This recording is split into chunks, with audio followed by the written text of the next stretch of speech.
Wow, I love that video. It always gets me. Welcome, everyone. I thank you for being here today. What you just saw is just a taste of what we're going to talk about in the next hour. And there are special discounts we're offering. So thank you for being present today and knowing that Rwanda is a place to engage, experience, and embrace. I'm Vicki Trabosh, one of your hosts. We've got some more people that are hosts. Adoranka is going to come on. Christoph is not quite connected yet, and Sarah cannot be here with us today. But James, if you could bring Adoranka to the stage, I'd appreciate it. Hello, Hi. Adoranka. Good morning, good afternoon, good evening, wherever you are in the world. How are you today, Vicki? I am well. You are in Bermuda. I'm in Oregon. Sarah Yes, indeed. is in Florida, and Christoph is in Rwanda. I know he'll be connected soon, and we'll get him on stage. But thank you for being here today. Do you want to talk a little bit about your role in our trip before we get started? Absolutely. Vicki, thank you very much for inviting me to be a part of today's webinar. And actually, even before I talk about the trip, I want to talk about how you and I met and how we were able to connect. We're both part of an organization called Exchange, and Exchange has a global conference every year. And you and I met at last year's conference, 2024. However, we had been connected long before that. And during our many conversations, you would tell me about the work that you're doing in Rwanda. You would express to me what fulfillment you get. And I was like, I've always been in awe of your stories. And so when we met for the first time in person in Ohio last year, you and I sat down at lunch and we talked very focused about Rwanda. And I said to you, Vicki, I'm coming with you. And from that conversation, we found a way to make it work. And I'm so excited and really thrilled to be part of this, what I would call an amazing adventure that will take us to Rwanda. I've never been to Rwanda before, so this will be my first time, but I've been to 9 African countries. I've traveled around the world, and I know that anyone that joins us in October is in for a real treat. Absolutely. And I'm going to thank you for being here. Thank you for being my friend and helping me see the vision of what this trip could be. We already have 9 people signed up, and we've got room for a few more. So if you're even thinking about this, stay tuned for an amazing adventure. And now if we could bring Christoph up on stage, all the way from Rwanda. Hello, Christoph. Hello, Vicky. Hello, Aderonke. How are you? I'm fine. I'm all right. Nice to see you again. Welcome to our webinar. And Christoph, if you could give a little background on when and how we met. They are okay. They are doing well. They can't wait to see you in October. No, I mean about how you and I met. Oh, when we met? Ah, okay. Yeah. Sorry, I missed your question. We met, I think it's been almost 15 years ago when we met. No, 20. No? We met? 20 years, that's right, yes. Yes. Sorry, didn't mean to correct you there, my friend, but it's been longer than you think. Yes. You were a young Time guy. has gone so fast that we can't remember the years from the time we met. And the time we met, I was still a very young boy. You were a college student. You were in university. And I was working in a hotel where you used to stay wherever you were coming in Rwanda.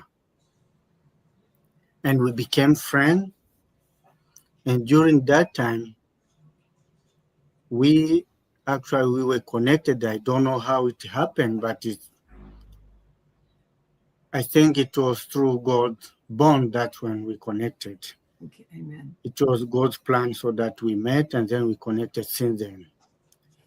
And we became friends until the time you became my employer. That's right.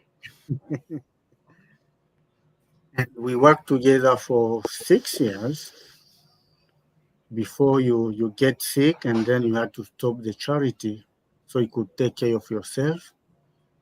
And by God's grace, you were healed, and here you are. You're back again to the noble work you've been working some years back, and here again with education for all. That's God's plan, which has never let you go. And I will tell you, we will talk about education for all a little later, but thank you for being here. It's 10 p.m. your time. So those of you who will travel to Rwanda, that is 9 hours ahead of Oregon, and it's 5 hours. Hours. I think it's 5 hours. Your jet lag will be a little less than mine, but still serious. So I'm going to have the two of you stay tuned and go off stage for a minute. And I'd like to talk about our journey to Rwanda and how we got there in the first place and what it means to me. So as Christophe mentioned, we met in 2005. And I was there for the first time with World Vision. And I had learned about Rwanda and the genocide against Tutsi. And what I learned was that the people of Rwanda did not want to be remembered for their losses, but for their strength and resilience. And as I walked through Rwanda on that first trip, I was bowled over by the spirit, by the beauty of the place, and by the attitude that Rwandans had that the past would not define their future. And what I went to was a child-headed household. So there were children that were being raised by their siblings. And this is one such family. During the genocide, there were not orphanages in Rwanda. And when 1 million people died in 100 days, what was left were devastated families. Many families took in other children, but many children had nowhere to go, and they raised themselves. What you're seeing, the girl in the red was the oldest at the time. She was about 14, and she was raising her siblings. So this was in 2005. So this is about 10 years later. And World Vision bought her a home. So she, as you can see, there's a cement home behind them with windows and floors. And she was so grateful. She invited us into the home for a meal. Now, usually when you get invited into the home for a meal, everybody gets their own plates and silverware. And yet this was the meal we were served. 1 platter, 8 forks. And we sat together, and I was so touched by what I saw, that how these children had overcome all the difficulties, and they were so grateful and so encouraging to us. And when you do something for another and they show gratitude, you don't know what else to do but be thankful. And that began my journey into Rwanda. And I ask myself, and I ask you, have you ever dreamed of going a place that would change your life? And Rwanda did that for me. So today we're going to show you why Rwanda is a place that you get to engage, experience, and embrace the people of Rwanda, the land, the culture, the music, the programs they have going on. And we started, as Christophe mentioned, after that first visit, I left and I came, hold on, I got to get something. I've been meaning to do this every single time and I forget every single time. So sorry to go off screen a little bit here. Here I am, I'm back. Okay, so we have a brick, and we chose a brick for our foundation because a brick represented the weight of a malnourished child that could not be comforted. This brick was the burden that a child carried as they struggled to eat. And this brick was the color of the soil that a woman saw when she was being violated face down in the dirt. But this brick also represented hope. And while one brick alone could do nothing, we could help rebuild the country of Rwanda, brick, itafari, by brick, itafari, by brick, itafari. And the reason we chose this was because, as you can see, this is John Paul Samputu, who is an international musician from Rwanda and a good friend of mine. And he speaks about hope and forgiveness. And everywhere I went, I saw bricks. And I thought that is the perfect symbol for our foundation. So we began our foundation in 2005. And in that trip, in that image, we could do so much. And my view is you don't go to another country in Africa and say, we got this. We know what you need. I don't know what you need, but I know if you tell me, I can help you build it. And that is exactly what we did. We started the foundation in 2005, and we had 5 programs. We built a high school. We imported the beautiful jewelry and baskets from Rwanda. We had a child sponsorship program. We bought goats for child-headed households. Because of all these children that were leading themselves, we formed cooperatives. And we worked on microfinance, which was the original reason I went to Rwanda with World Vision. And in that time, Itafari was open from 2005 to 2016. We raised $1.5 million, very, very low overhead rate because we did it all as volunteers. And I have traveled to Rwanda 13 times. I keep going back, even though the foundation closed, because there is no greater way to have perspective on your own life than when you see what others are capable of who have lost so much. And what happens in this trip is that you will experience Rwanda and see places that are powerful. And we want to give you now a little outline of what this trip is going to look like.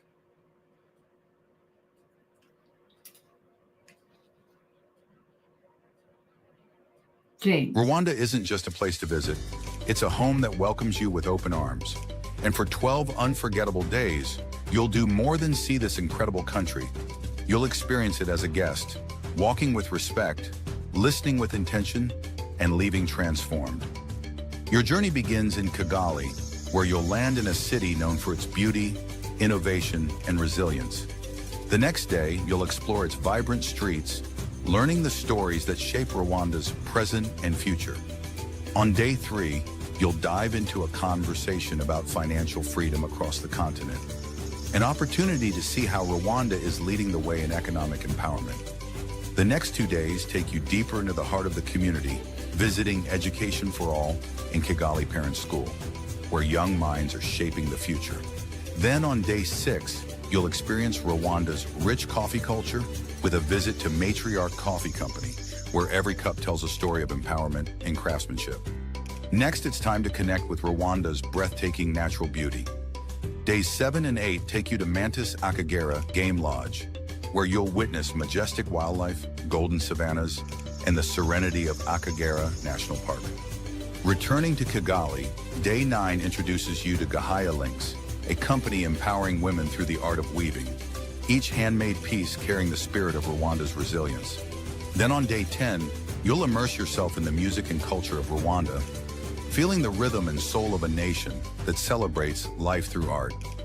As your journey nears its end, Day 11 is a moment to reflect, to say farewell, not just to Rwanda, but to the people and experiences that have become a part of you.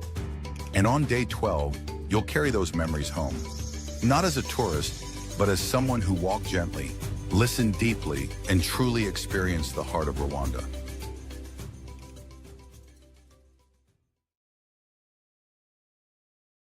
So that is an overview of what we'll be experiencing. So we're going to go through, and Adoranka will join me, as will Christoph. Sarah Neely, who is also one of our travelers, cannot be here today. She's one of the guides. I'll talk a little bit about her later on. But this is what the trip is going to look like, so you can experience already our trip. The first day we arrive in Kigali, you will stay at a place called Heaven Hotel. Now, the Heaven Hotel started with a restaurant that 2 people came over to Rwanda to help teach students how to be chefs and servers, and they have gone into a boutique hotel. I just learned this. This was interesting. I was just in DC with some Rwandan friends. King Charles stayed at the Heaven Hotel. He took over the whole thing because they could control security. So it's a very nice hotel. But I got to tell you, it's not bougie. I don't do bougie. I don't think that's the good look. There are 5-star hotels in Rwanda, but for me, I don't want to show off when I'm there. So here's the deal with this hotel. It's beautiful. It's safe. It's centrally located. It has a restaurant. It is a place of comfort as we begin to experience Rwanda. And that's what we need. We're going to be staying in Kigali most of the time, but we're also going to be on the country, and we're going to stay in the country as well. So you'll get to experience the whole place. And then the first day after we get settled, we are going to go to the Genocide Memorial. And if you could bring Adaranka on screen, please. Thank you. It's important to understand the history of a place. And if you do not, you don't understand the context. But when you do, and when you see what's happened, you understand how miraculous this country is and what it has accomplished in spite of loss. This is a heavy-duty place to go. And by the way, everything we do is optional. You don't have to go if it doesn't serve you. We'll also be doing a city tour. So it's not like a big bus. If you've ever traveled internationally, there's always a big bus. There's small buses in Rwanda. But we will see the whole city and get the lay of the land. And Adaranka, I want you to talk about 2 things. One, about your photo work, and also about how we're going to help people understand and have context for the memorial. Thank you, Vicki. One of the things that I do is I'm also a photographer. I'm a consultant. I'm a management consultant, but I also do photography as my passion. And one thing that we're going to introduce during the tour is a mindfulness photography session. And what that means is, well, I'm first of all going to help you with your photography. And so if you have a phone, whatever kind of phone you have, bring your phone. Please do not go out and invest in any kind of camera equipment. If you have a camera, bring it, but by all means, bring your phone, and we will work to get amazing imagery with your phone. And so for the mindfulness photography, we will take time to really look at and appreciate the spaces that we're in and really capture the images that may not immediately be obvious. So that is one of the things that we'll do. And if you do have a camera and I can figure out how to help you work with it, we'll definitely do that. We're going to offer a photo tour. And we're not quite sure what day that will take place, but that will be a tour very specifically for those who want to capture imagery. And the reason why it's going to be a photo tour is when you tend to take photographs and you're really focused and serious about taking imagery, you tend to take longer. It tends to take you longer to set up, to make sure you're capturing everything. And you may be taking the same image more than once from different angles. And so that's why a photo tour generally tends to stay in one place longer than a regular tour. So we're going to introduce that. And then with just going back to the mindfulness photography, it's also for when we go to take images of animals. We're doing it in a very respectful way so that we are capturing them in their natural habitat without disturbing them and their natural patterns. When we come back from the Genocide Memorial, we'll sit down and have a debrief. Because as Vicki has indicated, it is a very heavy moment during our tour. And we want to be able to pay respect to what we hear and see and be able to process that for ourselves. And so we'll spend time, if you wish to go to the memorial, as Vicki has indicated, that's an option. And then afterwards, if you wish to be part of the debrief so that we can assess our feelings, you're more than welcome to join us. So those are some of the things that we're offering. And I want to say the work that Aderonka and I do, it's not real heavy. You're not going to feel like, oh gosh, I don't want to do this mind stuff. It is a respectful way to touch base with yourself and then step away again. So it's not going to be heavy, but it's just a way to reflect. And I was just listening this morning to the BBC about a program in Kenya around mindfulness. This woman went into the prison to help prisoners and guards understand how to be mindful. And she started this program, invited prisoners and guards to come in, and they meditated for a moment, and they wrote down their feelings, how they were feeling, angry, hurt, sad, whatever. And then they were asked to reflect on those feelings. And then she did a ceremony where they burned their words. And this program has changed. The violence in this prison went down by 85%. Wow. And guards and prisoners began to work together. And prisoners who got out of the prisons are now teaching it in communities. So if you're skeptical, we love skeptics, but it's something to consider, and it's a powerful way to reflect on your feelings. And the first genocide memorial I ever went to was the Holocaust Memorial in Jerusalem, or Tel Aviv, in 1984. I was young, I was touring Israel, and I went to Yad Vashem. And it's like our tour, it's where the idea came from. You start where the history is, because if we don't understand the history, we are bound to repeat it. And I went into this Holocaust museum, kind of like a dumb 26-year-old, like, oh, this will be interesting. It's a museum. I came out flattened.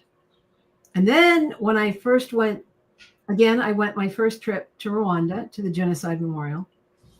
I walked in and none of it was new.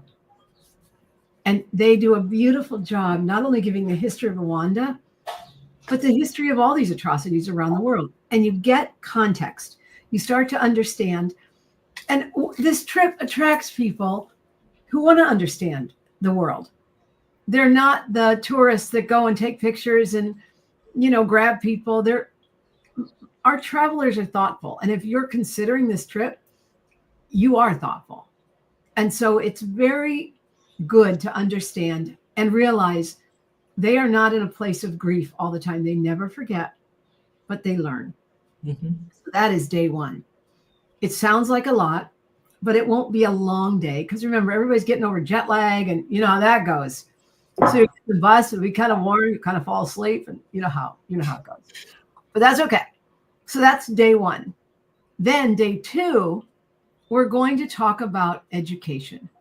Now, education in Rwanda is key to ending poverty. After the genocide, they didn't have schools.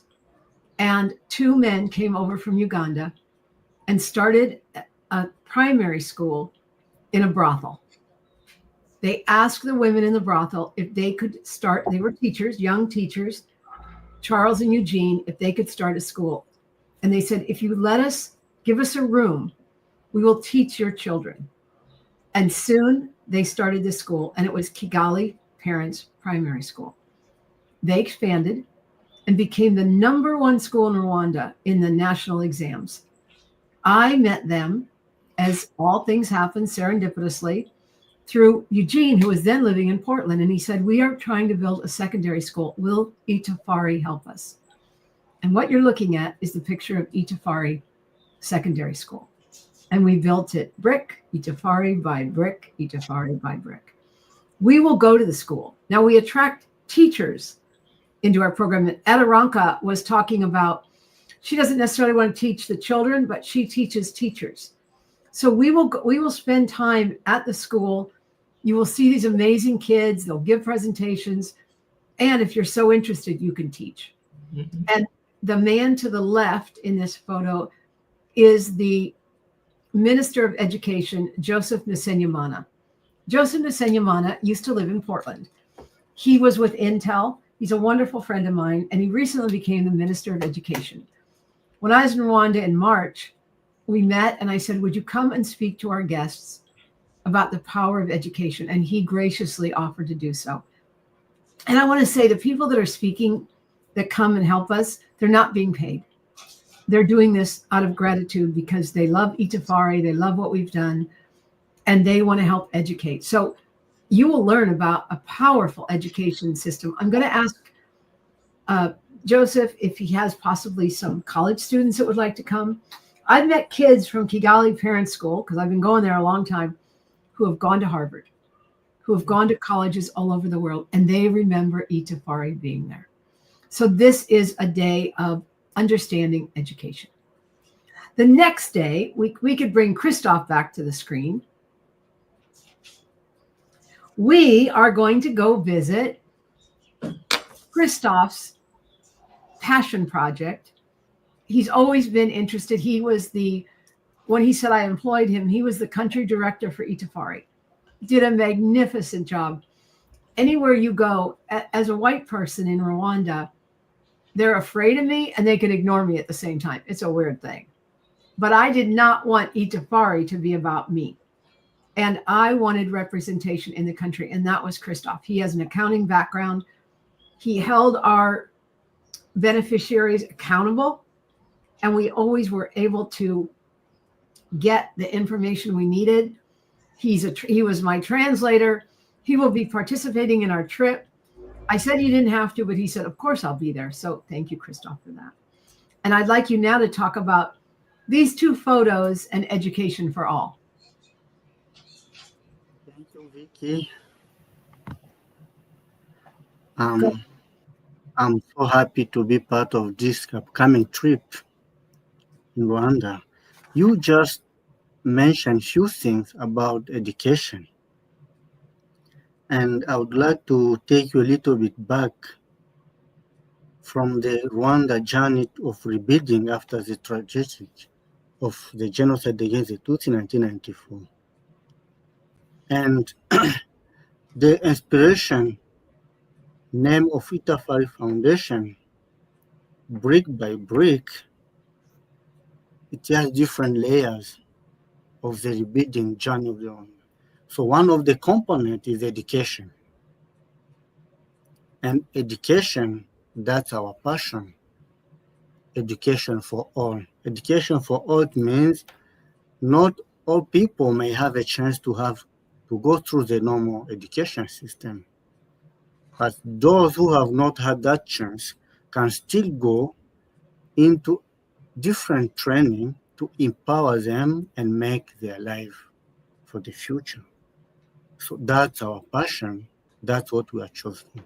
So our work goes directly to those who have not had a chance to go to the formal education system and give them any skill which can help them make their living. So one of the trainings we have been focusing on tailoring, especially for the women as a vulnerable group of people who have difficulties in making their life. As of December 2024, this is a picture you've seen. We graduated 17 students, and that 17 actually made up for the 100 people we've trained since Education for All started. So in achieving this number of 100, the last cohort decided to form a cooperative, not to be trained, get the material, and go away. So they decided to form a cooperative so that they can keep the legacy of Education for All to be transmitted to future students who will come. Mm-hmm. So we are so happy and thankful to Vicky and John for your support you've been extending to Education for All since we started. And we are hopeful that you will keep supporting the noble cause of education as you did for many years back.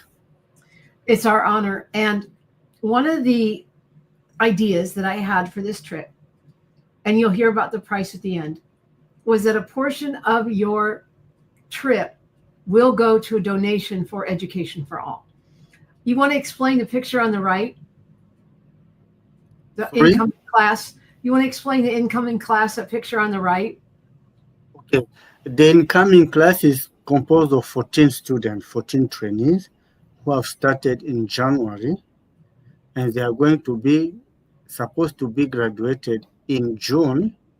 However, their graduation will be postponed to October by the time you be in Rwanda, so that you are part of the celebration. Wonderful. So during your March visit, when you came in, you visited the students, the trainees, and they were so happy to receive you.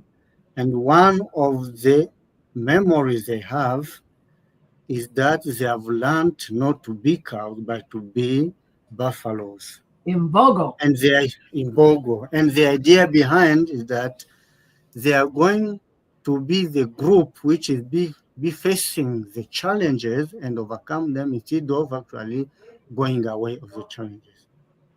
Yeah. So if you don't know the story, the buffaloes on the Great Plains are a very spiritual animal in the indigenous cultures of the U.S., but they're also very powerful in other cultures. And during a storm, buffaloes run towards the storm because they know the storm is coming, and then the storm passes over them. Cows run away from the storm, and the storm catches them and stays with them. So what I taught the students was to be the buffalo, Imbogo, in Kinyarwanda. And they really embraced it. And we've already made a donation from this trip to the students. And can you tell us at all what they've done with the donation so far? The donation have been used to buy the materials they use during the training. So, and those materials, at the beginning, they cut them to measure, to make different fashion. And it turns out after 2 to 3 months, the same materials they buy is no longer to be wasted, but they make the fabric which they use for their own use at home for the children. Yeah. So you want to tell them what they made for me and what they plan to do for our guests? So they made for you a dress and they made a shirt for John. Yeah. Next time in the next webinar, maybe you put it on so that people can see it and see. I will. I'm sorry I did not dress appropriately today. No, that's okay. And the plan is that the group which is coming in October, and don't remember to send me the measurement beforehand so that whenever they're here, they find their dresses will be already done. What a gift. And we have men going too, so they'll get shirts. We had a very hilarious time trying to decide what John's measurements were. But we did it, and the shirt fit him beautifully. And they were John's 6'1", my husband, and they didn't believe the arm length. And I said, no, that's how long his arms are. And we went back and forth, and the shirt was perfect. So thank you very much. So thank you. It's an honor to support education for all. And again, what I want this trip to be is not looking at people from afar, but getting to know them. And you'll meet these students who are very shy. Culturally, they're very shy, but they come around. And like I said, they're all in Bogo now. So that is wonderful. So that is the next day. And then we are going to, then we're at Sunday. Now, Sunday is a day of rest, and we're going to do a brunch. And if you're interested, we will get you to a church. There are many, many churches in Rwanda, and you can go to an authentic Rwandan service, and they're beautiful and they're powerful. So again, optional. You might just want to sit by the pool and relax because the days get going and we get very busy. So that is on Sunday. Then on Monday, we're going to go and meet women weavers. Now this basket, where did I put that basket? Here it is. This basket was made by Gahaya Links. The woman on the right is Joy, who founded Gahaya Links. And she has taught all the women to weave these baskets. And they're so beautiful. They're even, and they have sold thousands of baskets. And they started with 6 women under a tree. There's now 4,000 women weavers. And we're going to learn about how they weave. In fact, when I was there in March, Joy said, we'll have some weavers and we'll get to sit and weave, which is a great experience and kind of a funny one because we don't get nearly as far as they do. Let me see at the next slide. These are some of the things you can also buy. These are some of the beautiful products they make. Okay, that's not what I want. All right. And then we're also going to learn about digital financial inclusion. Now, cash-based societies are often corrupt, and Rwanda is determined to be a digital society. So a woman sitting on the side of a road who is selling potatoes can be paid digitally. It's safer, and it's increasing their ability to be independent. And I work with an organization through the United Nations, and they often talk, a woman can work 8 to 10 hours, and then she has to walk 2 to 3 miles in the evening to get paid in cash. Now she can be paid digitally. So it's super inspirational to see what is possible. And if you think the continent is backwards, you are wrong. They are determined to become absolutely engaged in what is going on in the world. So it'll be a great experience to understand digital financial inclusion. Also go to the high links, purchase baskets and jewelry and anything you want. And then the next day, we're going to go to a coffee company. Now, I'm not sure it's matriarch anymore because the Virunga Mountain Spirits is a vodka company. And we may go to the vodka company, which is located out in the country. So I'm going to try to find a coffee company that we can visit that is close by. I don't want to wear you all out, but I do want to make the days interesting. They have a beautiful restaurant at Virunga Coffee Company. I've talked to the owner. They welcomed us and said, please come and have a wonderful lunch. So you'll be able to see how coffee is made. And there's wonderful coffee shops in Rwanda, in Kigali. So when we're in the city, you can go just have a cup of coffee. People watch. It's not unlike Paris, if you've ever been to Paris, and you can just sit in a cafe. It's a wonderful experience. So we're going to do that. Then the next day, we're going to go to the Center for Global Health Equity, which is started by Paul Farmer. We're going to show you a short video. And Paul Farmer was one of my professors at Harvard. And I knew of him because of Partners in Health, his organization. And he died a couple years ago. Shockingly, he was my age. But the legacy he has left, and this is the campus of the hospital he started in Rwanda. So I'd like to show a short video of the Center for Global Health Equity.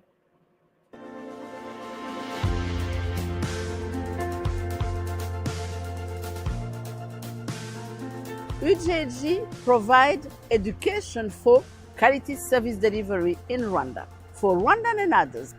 So we are a global institution to educate global young cadre that will be leaders to create health systems across the world with the philosophy of quality care in remote area focused on access for the vulnerable. Our students will have state-of-the-art education in clinical practice, plus strategic thinking and social determinant knowledge to make sure that the patient they will have the most of the clinical service they will give. Our students need to understand the science, the biology, the medications, but at the same time, the understanding of what it takes at the community level to craft these and tailor these according to the community. Whether you call it social medicine or One Health, or look at community interactions or how health and social justice come to be, we don't think it should be an option not to understand these other questions. We are oriented such that our students are patient-focused, they are community-oriented, and they are globally aware. And we cannot train quality health professionals without a hospital where our patients go to.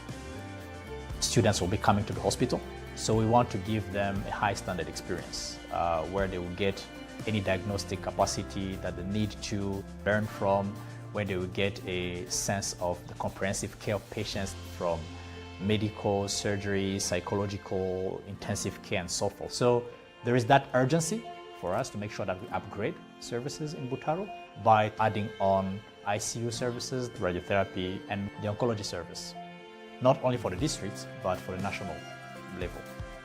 So we have, for me, 3 universities. A university with walls in the form of UGHE. We have a university with patients, which is Butaro Hospital. Then we have a university without walls, which is the community. The 3 of them are very important. Dr. Paul Farmer believed in community service workers, and so he has trained people all over the country to help look at how we care for health. It's an important thing. When people would get sick in Rwanda, they had to leave the country and go to Nairobi or Uganda or somewhere else to get treatment. And now there's world-class health care and doctors being trained right in Rwanda, which is a blessing. We're also, this is the same area, we're also going to go to the Ellen DeGeneres campus of the Dian Fossey Gorilla Fund. Dian Fossey, if you know the story of her and gorillas, she loved the gorillas, and Ellen DeGeneres went there one time, fell in love, and built this beautiful center. So we'll be touring that. There is an additional side trip. If you want to go trek and see the gorillas, we are near that area. I think we're going to stay overnight here because it's beautiful. But if you want to go and it's an extra cost and see the gorillas, we'll arrange that, get you to see the gorillas, and the next day we will all go back, head home to Kigali together. Then that next day, it's a cultural day. We'll get to spend time we're either going to go, I'm still working on this, everyone, but it's going to be good. We're either going to do something cultural in the countryside or go back to Kigali, and you can do some shopping, and we'll do some cultural visits. We'll go to see some dancers. The dancing is so beautiful. The women wear what are called mushananas, which you saw in that picture of them dancing when they had their arms out. It's a beautiful outfit. I wore one to Christoph's wedding. I wear mushananas many times in Rwanda. They're formal, and we can have those made for us as women, and the men can get the formal shirts. But we will spend the day in the country, in the city, getting ready to go spend the next 2 days at Akagera Game Park. So James, if you could show the video for our days in the park.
I'd like to say these videos were provided to me by the Rwandan Development Board. I am not using anything without their permission, and they're gracious, and I know the women that run it, and they said, please use our videos. We love how you celebrate Rwanda. And so I just want to thank them publicly for that. On the left of this picture is the game park resort that we're staying at. It's a beautiful place. And we're staying 2 nights because what we'll be doing, you can see that open vehicle. We are in cages, not the animals. And I got to tell you, you think you know animals, but you don't know animals until you're up close to them and they're in the wild. I can never go to a zoo again without thinking about how many animals migrate. And they migrate across the world, across long distances. And when we put them in zoos, this is kind of a political statement. We put them in zoos, and that's why they pace. They're trying to go. They want to walk. So anyway, you'll be up close. It's extremely safe. We don't do anything unsafe. If there's lions nearby, we're staying in the truck. But I know at one point I got out at Akagera Game Park and walked towards giraffes. You think giraffes are big and they just watch you till you walk up to them, not very close, but close enough to get their size and realize how awe-inspiring these animals are. So we'll spend 2 days in Akagera Game Park.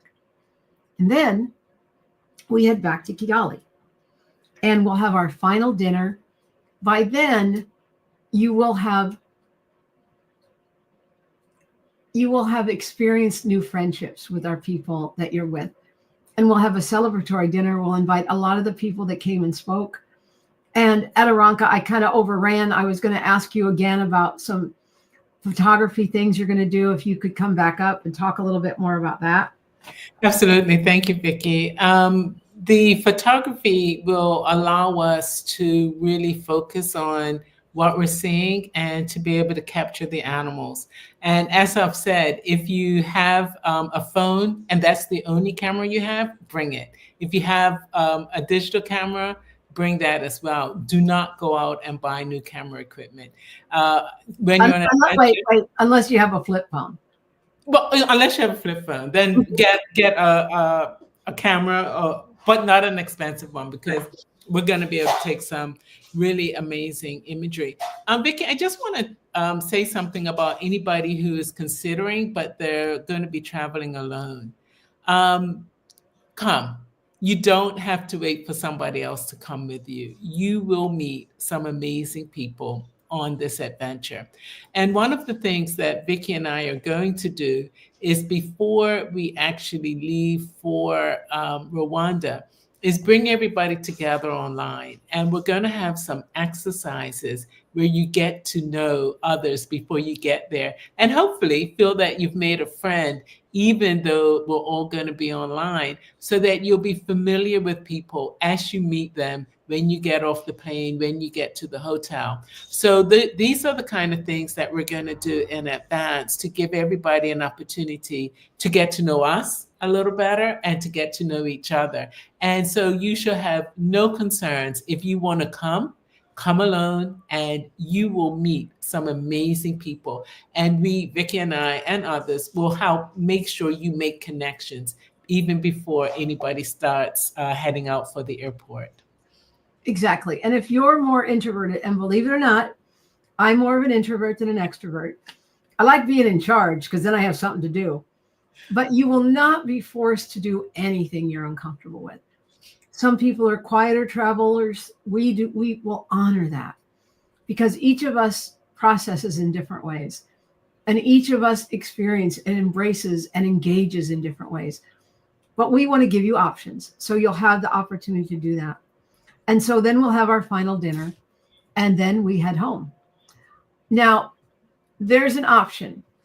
If you have ever wanted to trek and see the gorillas, this is your opportunity. I have done it. Sarah has done it. It's a day-long trek. You start at 9 a.m. in the morning, depending on where your gorilla family is on the mountain. You hike up to see them. You spend 1 hour and you come back. So it's not usually all day. I know some people who have hiked 5 hours to see the gorillas. Here's a quick tip.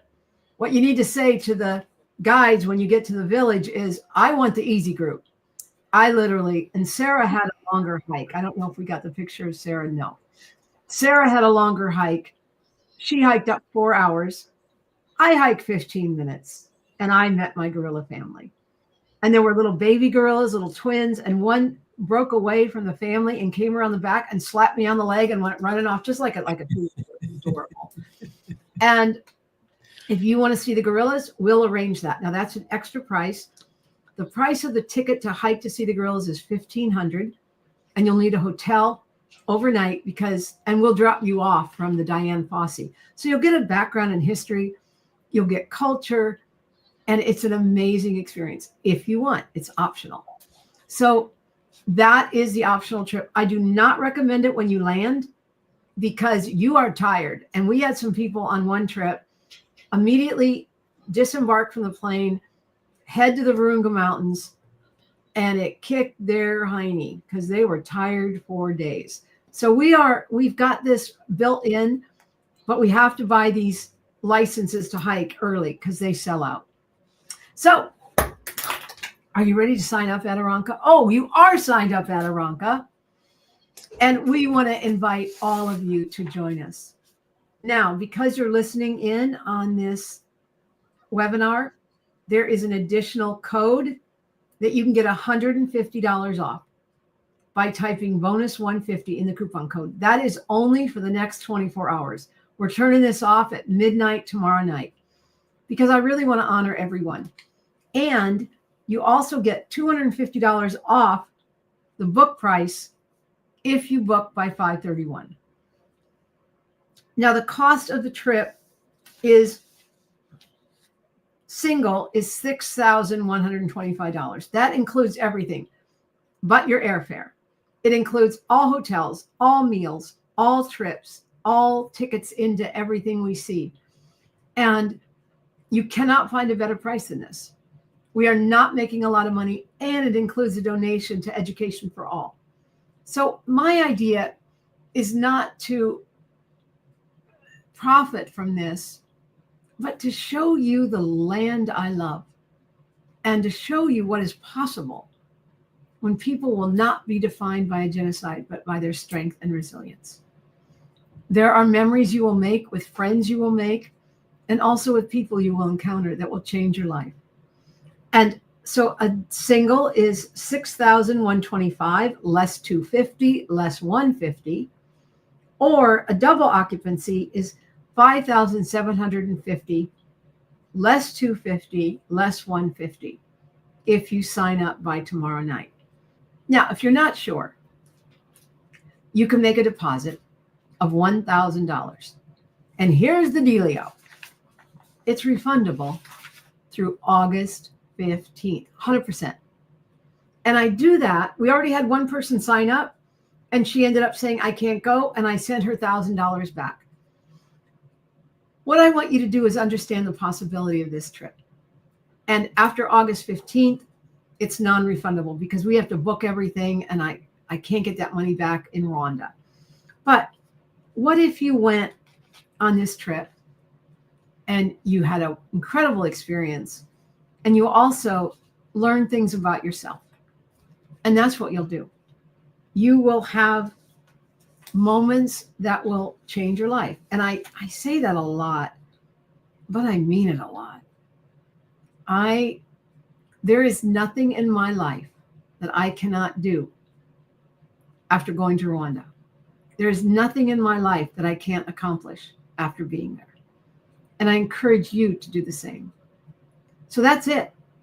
If you go to RwandaTravel2025.com or use the QR code on the screen, make that deposit. Fully refundable. You'll need to get your airfare. At Aranka, Sarah and I will be doing something we're calling Rwanda Ready in June to meet all our guests together so they can all kind of see each other's faces, and we'll talk more about the trip and visas. And the visas included too. I've decided it's $50. I'm going to include that in your price so you don't have to pay that. We'll talk about vaccines. You'll have to pay for those. Make sure you got a passport, et cetera, et cetera.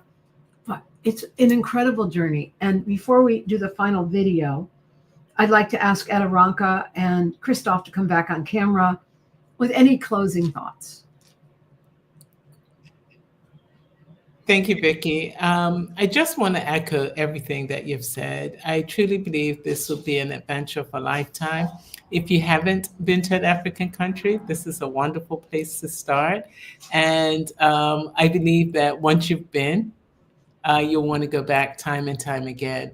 And so if you're looking for an adventure, if you're looking for somewhere to visit that you'll be able to experience the country, the culture, the people, the food, the language, come join us. We are looking forward to having this adventure, and we're inviting you to join us. Come. Thank you. And Christoph, my friend, I have learned so much from you over the years. Thank you for everything. Miracles Chane for everything you've done for me. What would you like to say as we close? What I would like to say that this trip, I believe, is going to be a lifetime experience for the people we sign up for themselves, and it is going to be beneficial for the people, the vulnerable people that will be supported to have skills and knowledge and further their training to make their living. So we can't wait to see you, and I believe it's going to be wonderful. Thank you, Christoph. Thank you too. Thank you for everything you've done over the years. The day we met, I knew you were special. I never would have guessed 20 years later, I would attend your wedding. You would have 4 children. You would have your own foundation. And what a blessing it has been to watch your journey and your growth. It's really a blessing. And you also have been a blessing. And the people who will come at the wrong and the other will sign up will also be a blessing. Amen. Amen.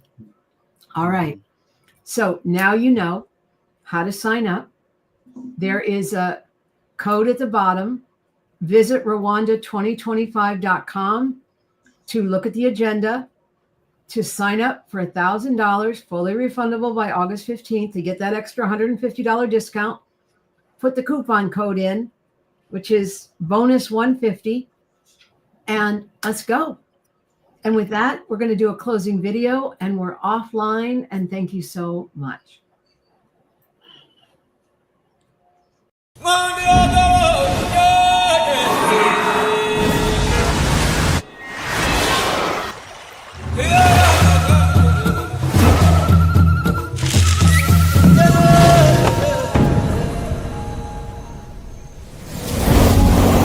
We are now in Volcanoes National Park. It's a home of the Big Five. It's very important to conserve and protect the park and keep the nature as it is.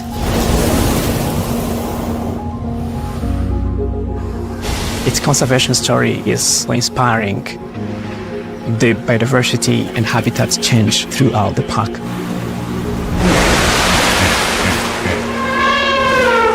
Oh, see this elephant. It's a little bit of a surprise.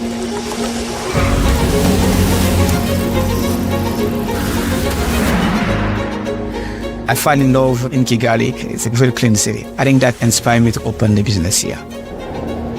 Kigali's international events bring a lot of diversity. Everywhere you go, you are welcome.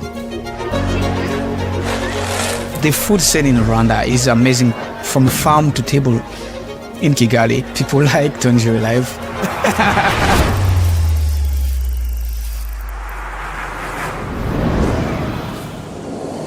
This was my dream since I was a kid. Working with the gorillas every day. You hear? These are the gorillas breaking the trees. Come. That's the silverback. The people, they are very happy to see the tourists coming. It's a big support to the conservation of these gorillas for the future generation. Niue is one of 4 national parks here in Rwanda. For tourists to come here, they participate also in conservation, which also helps us protect the forest. There is something really magical about the Volcanoes National Forest, and it's unspoilt, it's natural, rare beauty. What makes it extra special establishing a resort here is that we work very closely with the community, and it's a really authentic experience for the guests. We are very lucky. This is our little piece of heaven. Rwanda is called the land of 1,000 hills. From the east to the west, we are at Lake Kivu. It's one of the largest lakes in Africa. The sky meets the lake. It's a place that everybody should really visit. Welcome to Rwanda.